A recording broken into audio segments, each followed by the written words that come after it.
Every person you see who's on fire and is successful knows the why. You know what the problem is? You might know the why in the beginning. You wrote a mission statement and stuff like that. You got to know why you're doing this right now. This right now. That's what's going to engage you and activate the why. You might have a why, but it's not active. How many follow the difference what I'm talking about here? Say I. Otherwise, that little law of familiarity shows up. You know, well, we're doing this because da-da-da-da-da, and you repeat the why, but it has no emotion behind it. See, if I take a stick pin, no, I don't see anything like that, but you know when a woman has a blouse, they have like a little stick pin in it? Let's think that stick pin is a word. And I take that stick pin and I throw it at you. Are you going to feel it? Barely.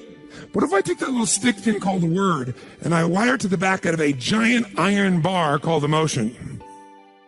Now I can take that stick pin and put that thing right through your heart. That's the power of why. RPM. R is the result, the outcome, what you're after. P is the purpose. It's the why. 80% of success is why. 20% is how. Get a big enough why, people will figure out how to do it. Yes. How many agree with me on this? Say I. So you better know your why. So, talking to the president, tell me something. What's your outcome? And then why? And once we know the why, we know what you're after and why, then the question is, how do we do it?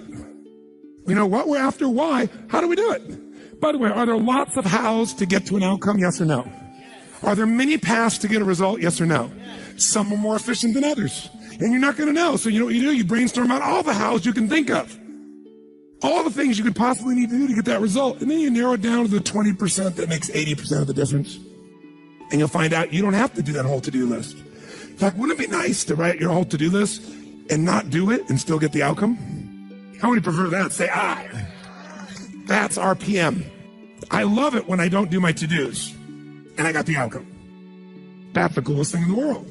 You might have done one or two of them, but it's been learning selectively which ones are going to create it. But the only way to do that is to brainstorm out the M, the massive action plan. If I know the result I'm after, I know what it is I want. What's the outcome? What's the result? What do I want specifically, clearly? And I know the why, and the why has got to move who? Who does the why have to matter to? Well, if it's a why you're trying to get everybody to deal with, they got to have a why involved in it. But people do things for different reasons. People donate money for different reasons. Some of you donated money the other day here because you were moved by the experience. Some of you did it for connection. Some of you did it to contribute. Some of you felt guilty if you didn't do it because somebody else did beside you.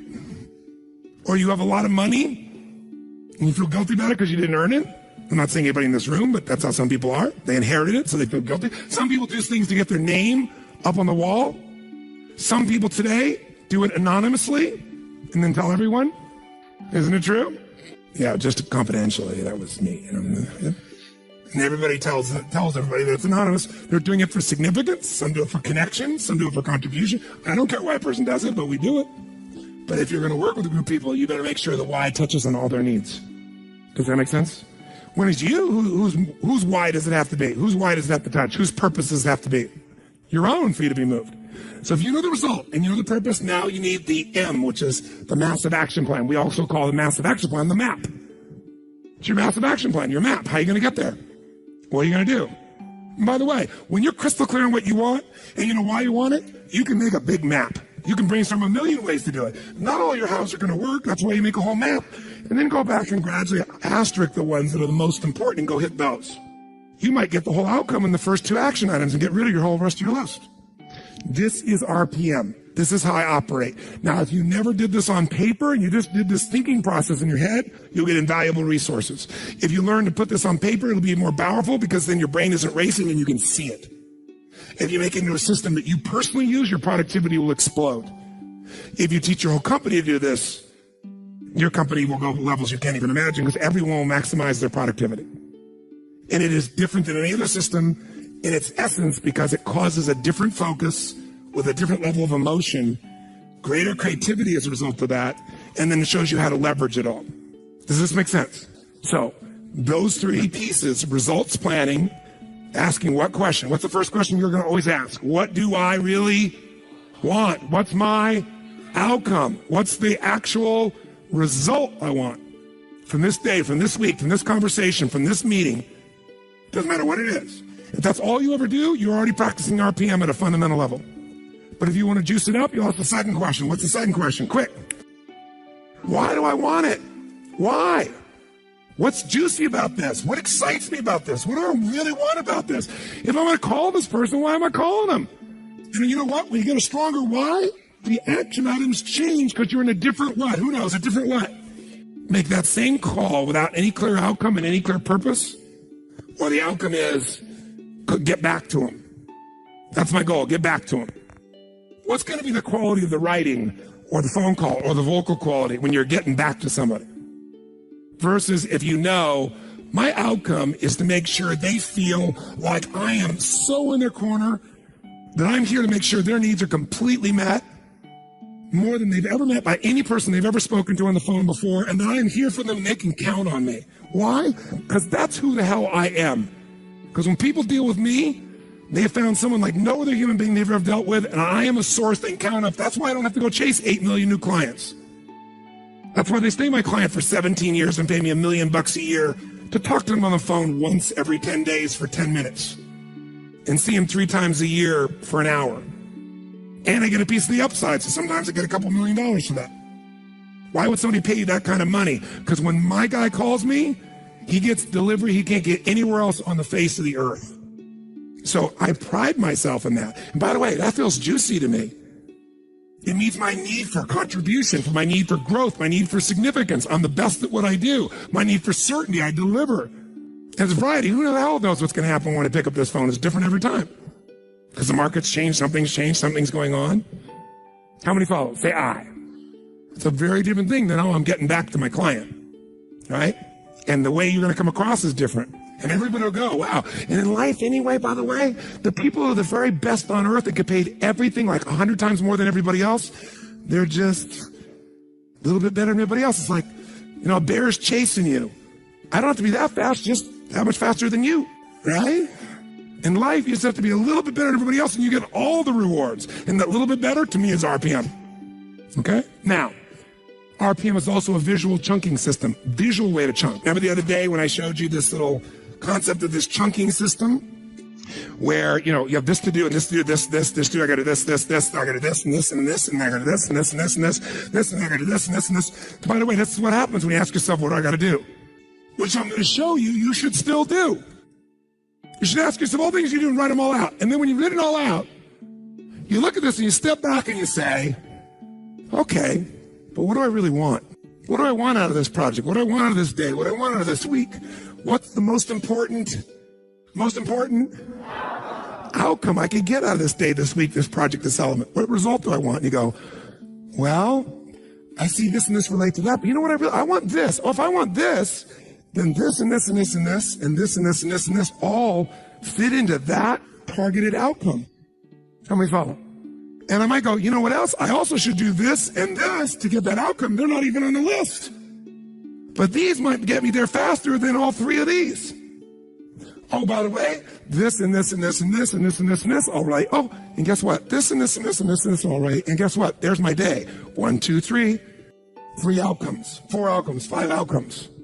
It's a different world. You will get yourself completely out of reaction. You start to take control. My question to you is this. How important do you think it would be for you to master a skill set like this, for you to have the quality of life you want, quality of business you want? 0 to 10, what would be the level of importance you'd give this, my friends? How big? Where would you put it for you? Raise your hand if it's a 10 for you. Let me see your hands. Good. I'm not going to teach you today. But I'm going to teach you enough that you can take yourself to the next level. If you want to go deeper, you will. But I didn't want you to leave without the fundamentals of it, because just the fundamentals will help you to take what we've got here and take it home and go to work at it at a much more effective level. So if someone gave you a test and they asked you, what would be the fastest way for you to change your productivity? It would be stop focusing on what to and focus on your, you do nothing else but that. What does RPM stand for? The Rapid Planning Method, also known as the Results Planning Method. It also stands for the 3 questions you're going to start to ask. What's the first question? It is not, what am I going to? The first question is, what is my?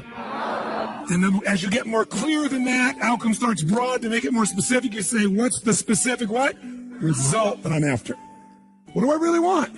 What's my outcome? What's the result? So usually I start out with the outcome because it's broad, and the result makes you make it even more specific. Okay? Start broad, get more specific. And by the way, writing that down, you might write your outcome and scribble out and rewrite it a few times so you got something that really grabbed you. That takes more time than just writing a to-do down. But it's time well wasted if you want to think of it as wasting. And pretty quickly, by the way, you know what you're going to find out? There aren't that many outcomes you're after in life. Lots of activities, not that outcomes, and pretty soon it'll be a shortcut. Just like rewriting your handwriting, you won't just cut the time in half, it'll cut it by 2/3 because you'll know right where to go. That's what starts to happen. You start developing what I call pathways of power, where you know, this is what I do, this is how I do it, this is how I get to that result. And most people have no clue how they get there. The second P stands for, the second question I ask myself is what? What's my purpose? Why am I doing this? And there are different emotions for each of us that drive us most. Some words will completely change your state. When you have that right word, for me it's impact, for example, or love, or contribution, or making a difference, or have fun. A couple things like that change the game for me overnight versus I have to. The best way to present yourself is to stand up forthrightly and to stretch out, and to occupy some space.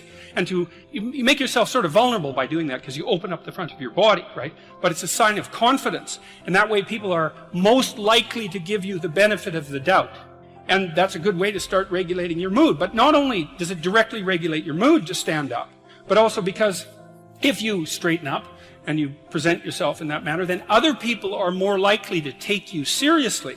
And that's another way that you can at least give yourself the bloody benefit of the doubt, right? And confront the world in a courageous manner. And that's a really good way of figuring out how to establish yourself in multiple competence hierarchies, because one of the general rules of thumb about how to be successful is to confront things that frighten you forthrightly and with courage. And that's kind of a universal strategy for success. There's always going to be people around that are better at something than you are. And that's a problem because you can get jealous and you can get bitter and you can get resentful, and worse, you can get hopeless, I have this friend of mine, he told me something so funny.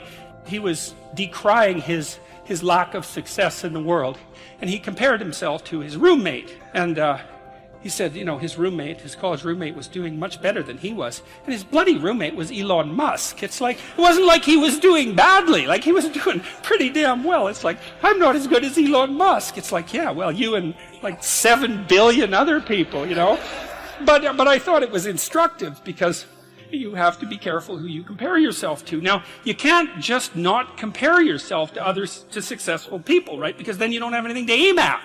You need an ideal because you have nothing to aim at, but an ideal is a judge, and you always fall short of the ideal. So how the hell can you have the benefits of having an ideal without having the crushing blow that goes along with having the judge that always regards you as insufficient? And this is something I've had to work out a lot as a clinical psychologist. It's like, well, let's say you need a goal, but we don't want to let your distance from the goal crush you. So you got to set up a goal, and then you got to break the goal down into parts so that you can move towards it, and you have a fairly high likelihood of doing it. So that's a bit of practical, I wouldn't say advice, because it's better than advice. It's some practical knowledge about how to go about achieving an aim. Set a high aim, but differentiate it down so you know what the next step is, and then make the next step difficult enough so you have to push yourself past where you are, but also provide yourself with a reasonable probability of success. It's also what you do with children, right? You want to push them because they need to grow up and be more than they are, right? But you don't want to crush them with constant failure. So what you do is aim high and make the goal difficult but proximal. So your goal is to make today some tiny increment better than yesterday. And you can use better, you can define better yourself. This doesn't have to be some imposition of external morality. You know where you're weak and insufficient, where you could improve. Think, okay, well, this is what I'm like yesterday. If I did this little thing, things would be just an increment better. Well, that's a great thing because you get the ball rolling, and incremental improvement is unstoppable. You can actually implement it, and it starts to generate Pareto distribution-like consequences. It starts to compound. When you expect things to change, when you keep saying to yourself, I know the breakthrough is coming, I know healing is on the way. I know the right person is in my future. I know what God started, He's going to finish. Your faith can stop the creator of the universe. That's what activates His power. There were other people in the crowd that day that were sick. Many people that had needs. No doubt they bumped into Jesus. Nothing happened. But this lady touched Him. Are you brushing up against Him, or are you touching Him? Are you living with expectancy, knowing that He's bigger than those problems, greater than that sickness, more powerful than that opposition? Or have you become discouraged, thinking it's never going to change? God is passing by. He has all power. Don't just brush up against Him. Don't be passive and think you could never accomplish your dreams, never meet the right person, never start your business. Do like this lady. Reach out and touch Him. Release your faith. Believe that it will happen. This lady was closest to her miracle when she faced the greatest opposition. Would have been easy if Jesus would have come, just a few disciples. She could have gone out and touched Him without the struggle, without all the people in the way. But she had to fight through the crowd. The crowd represents broken dreams, things that didn't work out. Thoughts telling you it's never going to get better. You'll never get well. Never break the addiction. The crowd can be negative words people have spoken over us. You're not that talented. You can't accomplish your dreams. If you're going to reach your potential, you have to fight through some things. You can't have a weak, give up, this is too hard spirit. You have to be more determined than what's trying to stop you. You may get knocked down, but you have to get back up again. You need to have a made-up mind. This disappointment is not going to stop me. I'm not going to let the mistakes I've made, the guilt, the regrets cause me to shrink back. I'm not going to allow the bad breaks, the people that did me wrong, the rejection, the betrayal cause me to get bitter and stay where I am. I'm going to fight through the crowd. Many of the miracles Jesus performed, He laid His hands on people and they were healed. But in this case, Jesus didn't lay hands on the woman laid hands on Jesus. Are you waiting for God to lay hands on you, so to speak? God, this problem's so big. When are you going to do something about it? Why don't you lay hands on Him? Instead of complaining about the problem, Lord, I want to thank You that things are turning in my favor. Thank You that no weapon formed against me will prosper.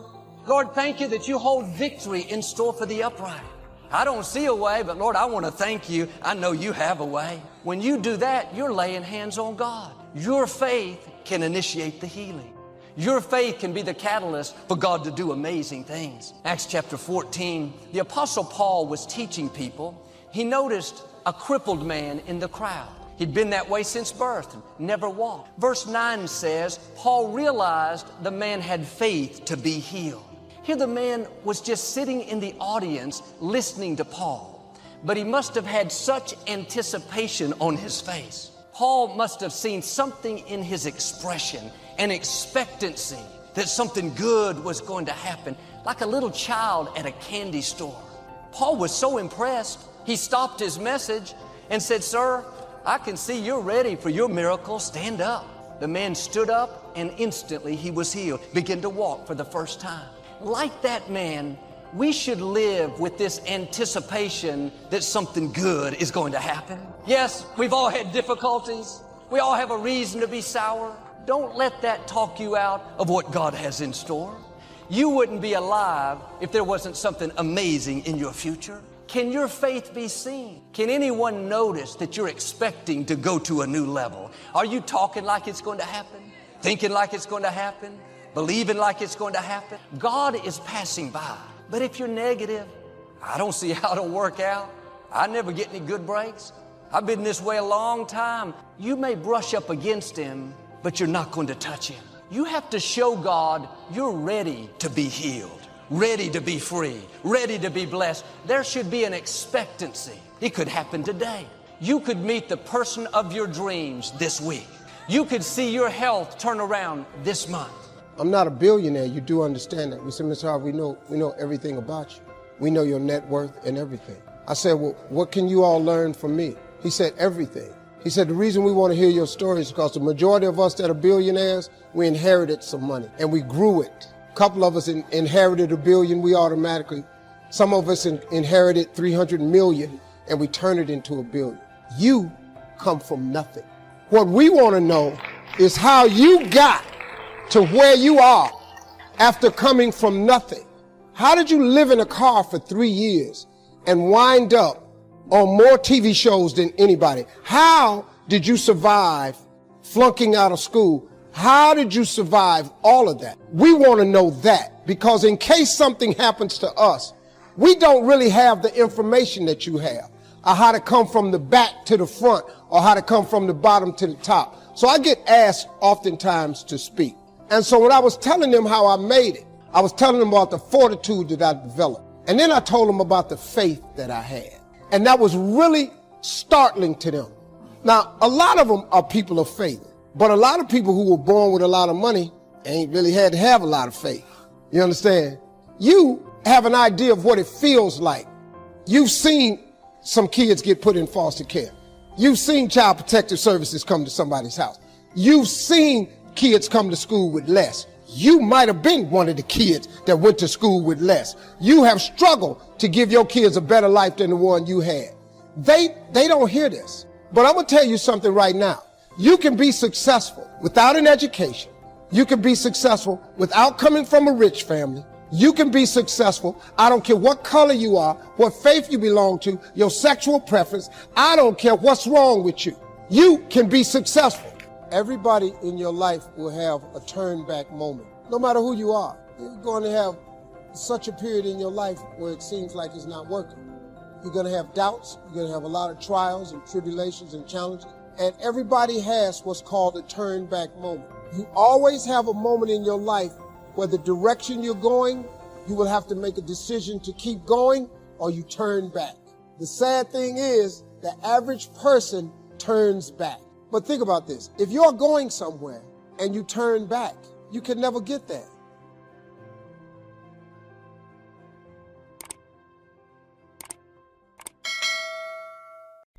Enjoy that part of your life. Fashion it and enjoy it. Take an hour, take a couple of hours, take an evening, and go soak up the symphony, soak up the music.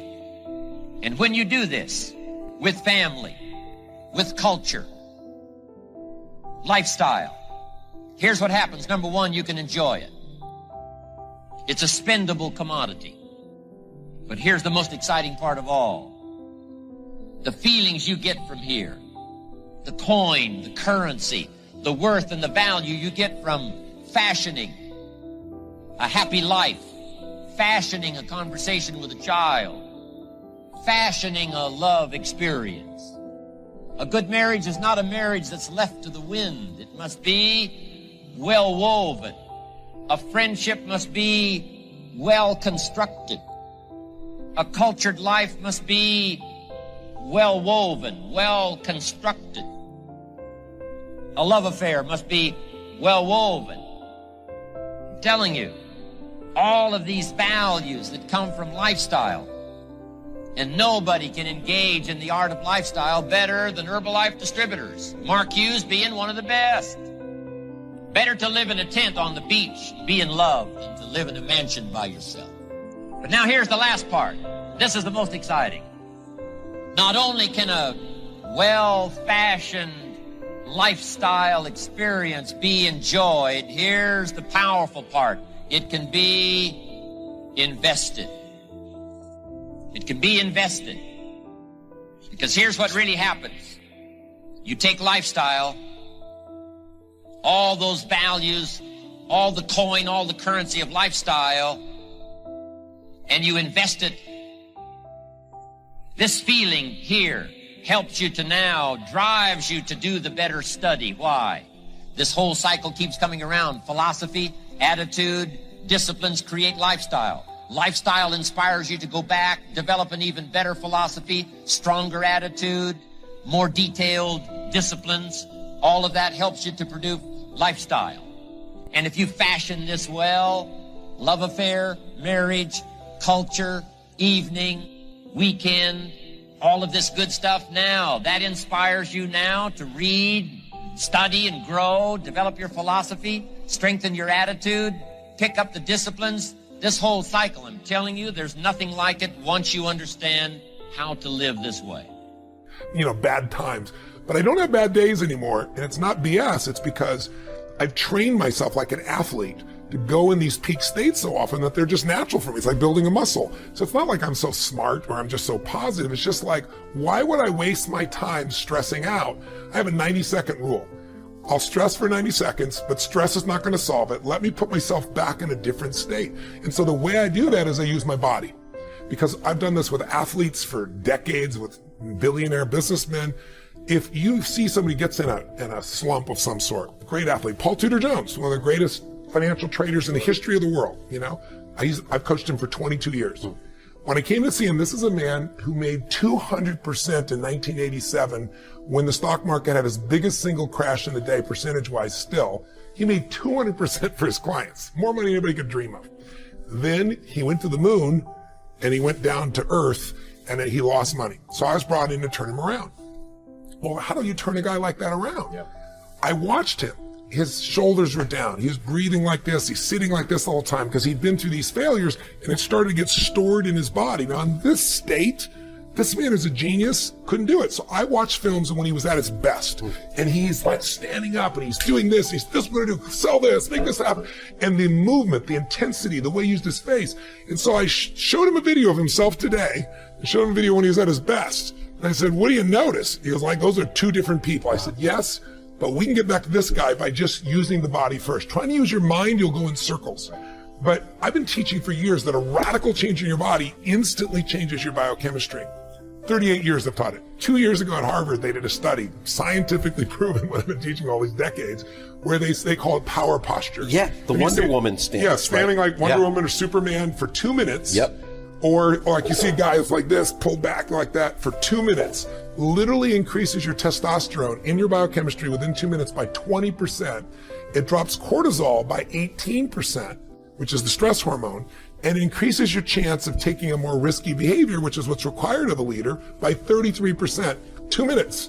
Now that's just standing a certain way. I show people use their voice, their body, their movement, which is 10 times more dynamic than just a stiff stance. And when you change your state, your mental emotional state, you change your performance. Haven't you had times when you have can't remember how to spell a difficult word like the or your own email really or something tired, like that? Can't remember like what your it is. Cousin's name. Yeah, exactly. Yeah. And then you've had times where you're in the flow where after you do something, you're like, I did that. I don't know how I did it, but I did it. Absolutely. I was in the flow. Well, you're the same person. The only difference is state. So training yourself to be in a peak state every day. I mean, you think about like a great businessman. Think of a great entertainer like Elton John has been around in rock and roll for what, 40? How many years is it? 40 years? 70s, yeah. Yeah, I mean it's mind-boggling, and most people still like some sample of his music. Well, he's got to have days when he gets up to entertain when he thinks, if you make me sing that Daniel song one more time, I'm going postal, right? But he never does. Every single time he's in that same beautiful state. That's not because he's naturally like that. He's trained himself to do that. Like a great athlete trains himself. That's what leaders have to do.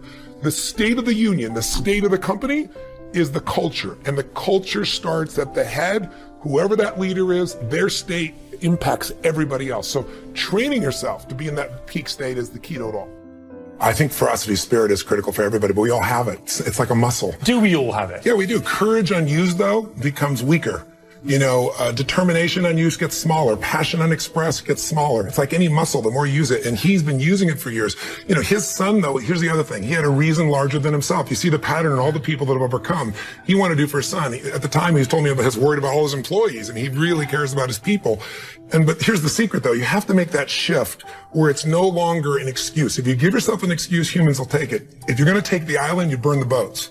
And he burned the boats and said, I'm going to find the answer. First, he shifted his psychology, came to my business mastery program, and then he got the skills. Because like I said earlier, it's not just confidence. You got to have skill, and he had both, and he found the way. Show them what you did. Yeah, after that particular business mastery program, again, as Tony says, 80% of it is psychology, and then 20% of it is mechanics or the strategies. Yeah. But unless you get the psychology down, the mechanics don't matter. And I can tell you from that day in November of 2008 where I made that decision that I was not going to fail, and I kissed my lady and said, I'm going back to work. And we went out there and I learned how to export And when there was no market for steel in the United States, I was able to export to several different companies or several different countries. And we took off from there. We continued to grow. And it was just, again, it's about a mindset. It's about having a level of pride. For me, it was coming from where I come from. The Melio name didn't mean a whole heck of a lot. And I was determined to change that because it's something of what I call generational influence. I'm not doing this for me. I'm doing this for my son. The other thing you should do if you're not very industrious is discipline yourself. And so what do you do with that? Eat 3 times a day at regular meal times. That's a good thing to practice because that starts to put some stability into your life. Get up at the same time. I would highly recommend all those young people out there who are listening, like, you want to get a jump on life, get the hell out of bed in the morning. You know, as I've got older, I've got up earlier and earlier. Now that's partly because you don't need as much sleep, but it's also partly because I've got more and more disciplined. Like, get up early in the morning and get your things done. Man, learn to get up at 6 in the morning and you'll be one deadly creature, especially if you can get to work. You'll have half your damn day done by the time other people haul their sorry asses out of bed. How many of you feel like your mind is always on? Like you're worrying about the past or you're anxious about the future? How many of you feel like your mind controls you? If you said yes to any of those questions, I want you to stay tuned as I share this concept from my book, Think Like a Monk. Hey everyone, my name is Jay Shetty and welcome back to my YouTube channel. Now I know you've experienced this. You wake up in the morning, ready to start the day early, but your mind makes you press that snooze button. You decide you're going to be really, really healthy, but your mind makes you break that promise and then makes you feel guilty for it afterwards. Or the best yet, your mind has focused on preparing for this interview, but reminds you of all of your flaws, mistakes, and rejections just before you walk inside. How many of you have experienced any of these things before? So let me tell you a personal story. I remember once trying to give up chocolate fudge cake. Now, I know that sounds crazy, but for those of you who know me well, you know that I have a massive sweet tooth and I absolutely love chocolate cake. So this was already going to be difficult. But now, as soon as I'd made that commitment, every time I walked past a bakery or a cake shop, I literally felt like that cake was staring at me and there was a voice in my head that said, buy me now, eat me. I mean, I know I sound psycho right now, but it's true, right? We have that feeling as soon as you make that commitment to yourself that you're going to have a healthy diet, you're going to start working out, whatever it may be, we're triggered almost in the opposite direction by our own mind. How does that happen? Why does it happen? And how do we overcome it is what I want to share with you today. To explain this, we first have to understand the difference between the monkey mind, which we're talking about right now, and the monk mind. So the monkey mind is always jumping from branch to branch. It's always looking for the next pleasure or that instant gratification. It's always looking for the short-term win. It's the part of us that complains, compares, and criticizes. But the monk mind is focused on the root of the issue. The monk mind is focused on discipline and long-term gain. Instead of being comparing, complaining, and criticizing, the monk mind is calm, composed, collaborative, caring, and compassionate. So if we want to make that transformation and that switch, we have to understand how the mind works. And I'm going to show you how the Bhagavad Gita talks about this conversation that we all experience in our minds between the mind and the intelligence. Now, how many times have you ever woke up in the morning and had that conversation in your head? There's one voice that says, go back to sleep. You've had a really tough week. You've been working so hard. And there's another voice that says, this is going to be the start of a great week. You've had enough rest. Now's the time to get up and you're going to perform at the highest level. This is a conversation between the mind and the intelligence.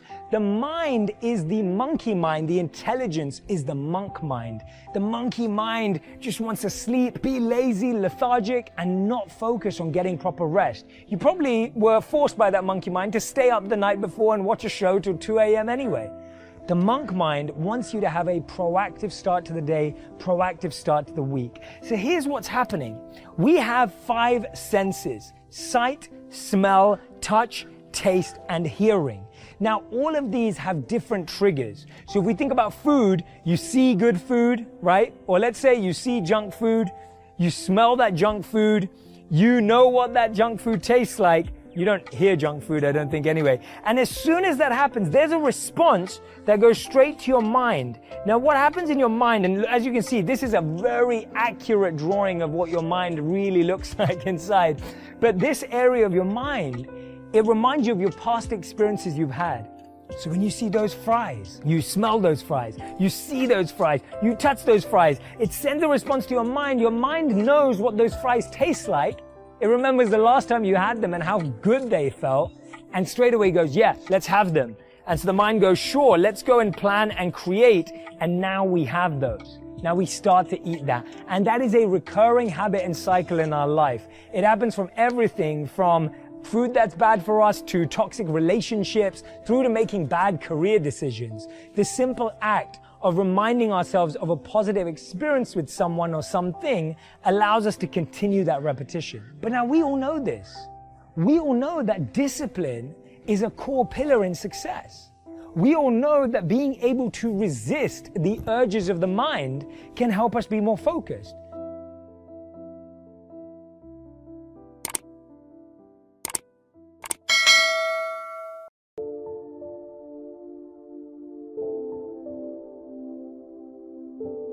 Full engagement in that area is going to determine the level of fulfillment you have or don't have in a relationship, right? The more engaged somebody feels that you are with them, the more energy you have, the more connection you have, the more aliveness you have. So part of what I'd like to kind of like experiment with here is kind of discover what creates engagement for real with you. What creates disengagement? Because these are huge factors. Because if you understand what they are, your level of performance, your level of results, your level of leadership, your level of joy will change very, very radically. Who's with me that engagement is not just a term, but something that can make a difference in your body? Let me see a show of hands. Say I. Now, I'm asking for your hand raised for some engagement. Because here's what research shows. If you listen to me passively as I'm talking here, guess what? Within a month, you just listen, sit passively. Most of you are doing it. There's nothing wrong with this, what you've been doing your whole life, what you've been taught to do. You'll remember about 10% of what I say 2 months from now, which basically means you wasted your time today and I wasted mine. 10%. How many came here because you want to learn something, do something, change something, make something stronger or better? Say I. If that's true, then if all you do is take notes, which I don't see anyone barely doing, thank you very much, a few of you. I stand corrected and nudge the people on either side. What's wrong with you, bitch? Come on, where's the notes?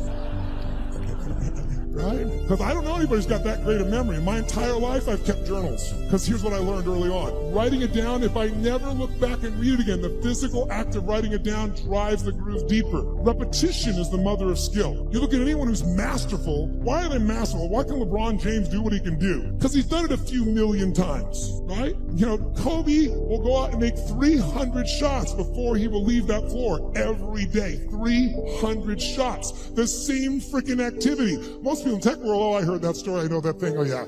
If you're not doing it, you don't know shit. You understand. And understanding in $3 will almost get you a Starbucks. If you're going to master something, you need to get the repetition where you get it in your body and you bring emotion to it. And enough motion, enough repetition, it gets in your body, and now it becomes physical mastery. You don't think about it and you just do it. Mastery is tying your shoes. Most of you can do this, chew on some gum, send a text simultaneously. Not some people leave their tongue out while they're doing it. You get the idea. If you do something enough, you're confident enough, you're certain enough it's in your body. That's mastery. So I'd like to see if we couldn't get to a different level of mastery in this. And what I'm going to ask you to do is, by the way, if you listen and take notes, just write those notes down or you type them in, whatever you do. Research shows you'll retain about 40 to 50% of what's been said. For the future, I'd highly engage or encourage you to do that. Now might be a good time. There are other types of goals to consider: family goals, social goals, lifestyle goals. This is pretty heavy homework, but remember, whether or not you do your homework shows up in the marketplace as well as in the classroom. After you have determined which of your goals are 1 year, 3 year, 5 year, and 10 year, and after you've made certain your list includes economic goals, things, and personal development goals, I want you to go back to this list again. Now pick out the 4 most important 1-year goals, the 4 most important 3-year goals, the 4 most important 5-year goals, and the 4 most important 10-year goals. Those 16 goals will give you plenty of work for now. Get out some more paper, and in a brief paragraph, describe each goal. How high, how long, how much, what size, what model, what color, for example. Also describe why it is important to you. This is a process where you either talk yourself into it or talk yourself out of it, which is good. When you're unclear as to why something is important, usually you put only half-hearted effort into it. What you want is a powerful motivator, but the reason why you want it is an even more powerful motivator. It has greater pull. Has there ever been anybody in your life who made you feel special like that? Like when you were a little boy or a little girl, maybe it was your grandmother, your mom, your dad, a school teacher, a coach. Is there somebody in your life, they just kind of knew there was something about you? How many of you have that person? You can just picture them. I don't care who it was.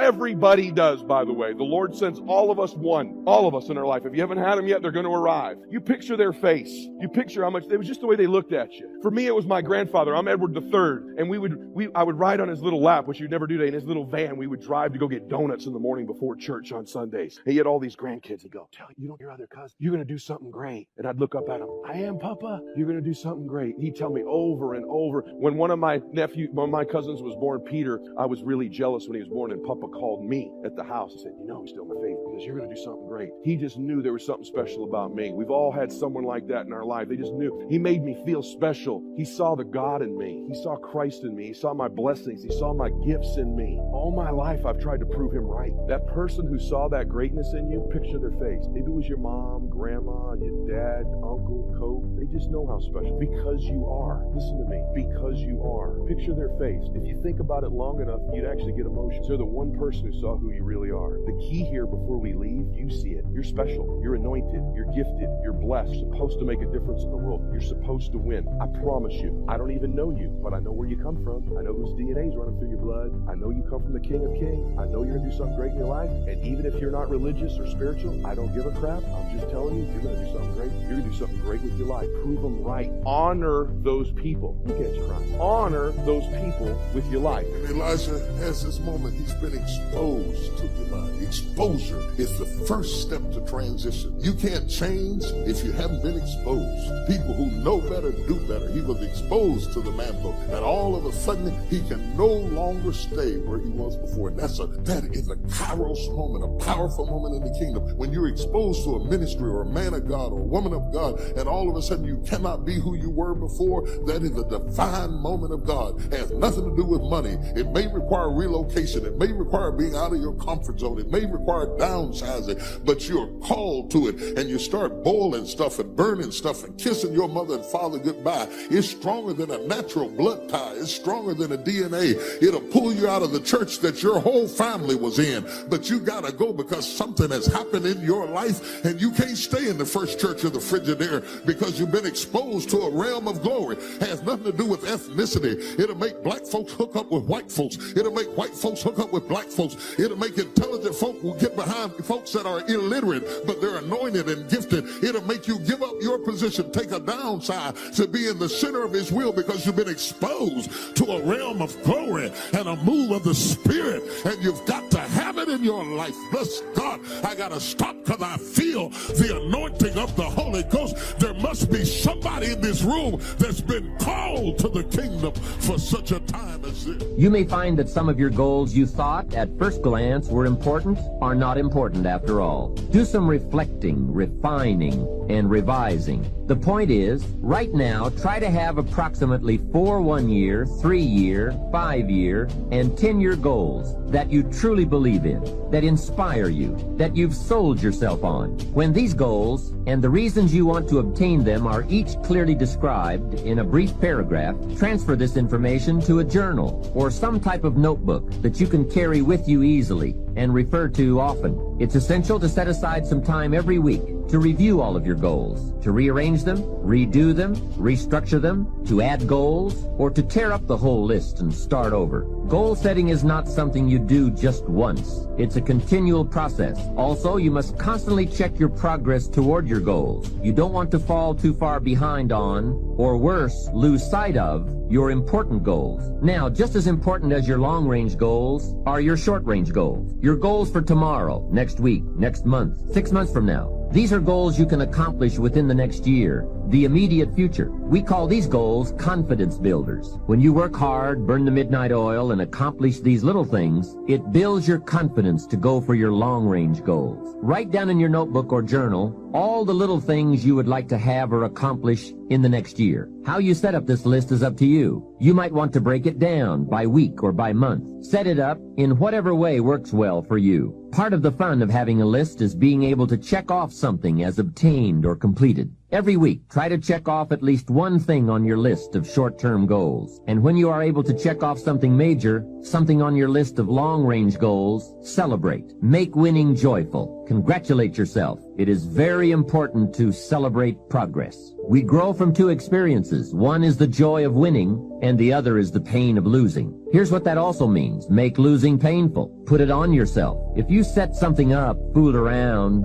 didn't pull it off, put it on yourself. And get around people who will help in this area. Hey, don't join an easy crowd. Go where the expectations are high, where the pressure to perform is high. It's how we grow. I'm certain that part of the reason why people let goal setting slide is because it is a lot of work. As I said, you'll be constantly revising your lists of short-range and long-range goals, rearranging them, refining them, redesigning them, establishing different priorities, adding new goals, perhaps deleting others. It's interesting that so many people work hard on their jobs, but they don't work hard on their futures. They let that slide.